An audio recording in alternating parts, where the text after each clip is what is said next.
I've just requested that the Governor-General dissolve Parliament and call an election for April 28th. And she has agreed. We are facing the most significant crisis of our lifetimes because of President Trump's unjustified trade actions and his threats to our sovereignty.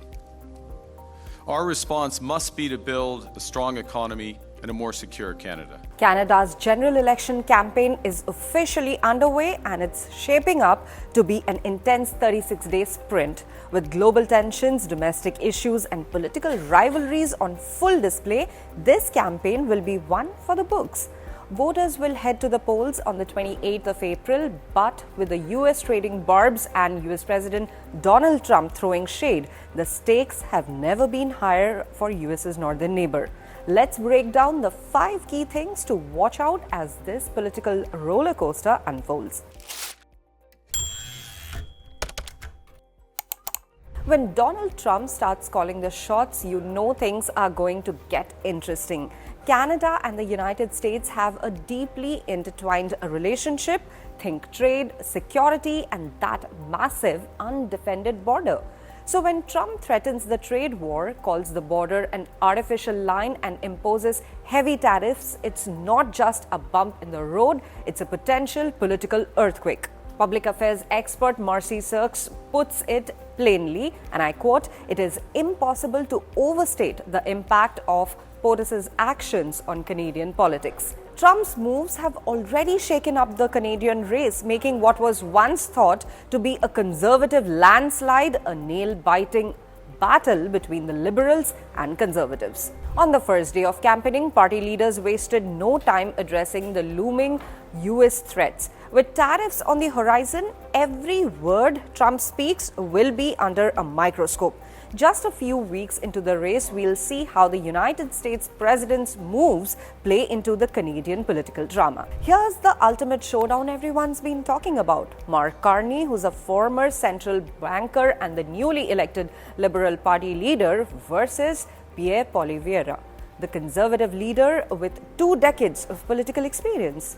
Carney at 60 is no rookie in the global finance world, having led the Bank of England for years. But when it comes to Canadian politics, this is his first real test. If the Liberals lose this election, Carney might end up holding the shortest tenure as Prime Minister in Canadian history. Similarly, Poilievre at 45 has seen it all. Elected to the House of Commons at just the age of 25, he's a political veteran with sharp instincts. His Canada First message has struck a chord, capitalizing on discontent around immigration, inflation, and housing. But here's the catch. Poilievre's political savvy may not be enough to overcome narrative that many feel no longer fits the moment. Will voters see him as the answer to standing up to Trump, or will Carney's experience win the day? For the first time in decades, Canada's election is focused on more than just the usual domestic concerns, like housing or healthcare for that matter. This time, Canada's sovereignty is a hot topic, especially when it comes to dealing with an unpredictable neighbor like the United States. Both the parties are pitching their visions for growth and independence. Carney's Liberals are promising more investment in infrastructure, housing, and military defense. Meanwhile, Poilievre's Conservatives want to cut taxes, reduce red tape, and focus on spurring industries. Despite their differences, both parties are facing the same existential questions about Canada's future in the world, where allies are less predictable and trade wars are looming. While the big picture questions take center stage, Canadians are still grappling with everyday issues. Affordability, housing costs, and healthcare remain top concerns, but the US trade war has pushed these issues to the back burner, at least for now. Pollster David Coletto explains that although cost of living is a key issue, it may not be the driving force behind the voters' decisions.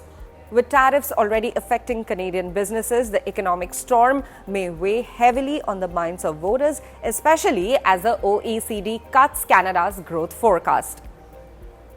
Polls have seen a dramatic shift, with the Conservatives losing a 20-point lead.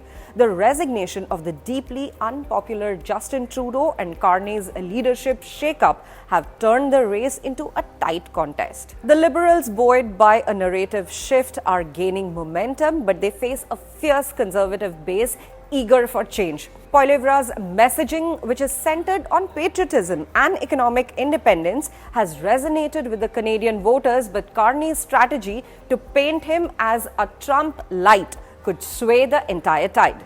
The NDP and the Bloc Québécois, while influential, seem to be losing ground in this battle between the Liberals and the Conservatives. The NDP's Jagmeet Singh is already framing Carney as someone who will protect billionaires, while Bloc's Yves-François Blanchet is fighting for Québécois' industries hit by the United States tariffs.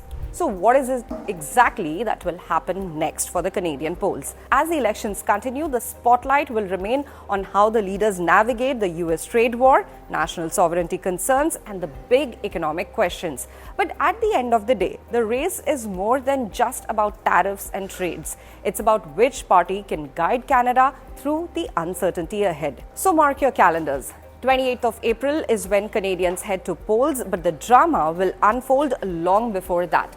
This election is shaping up to be one of the most unpredictable in Canada's history.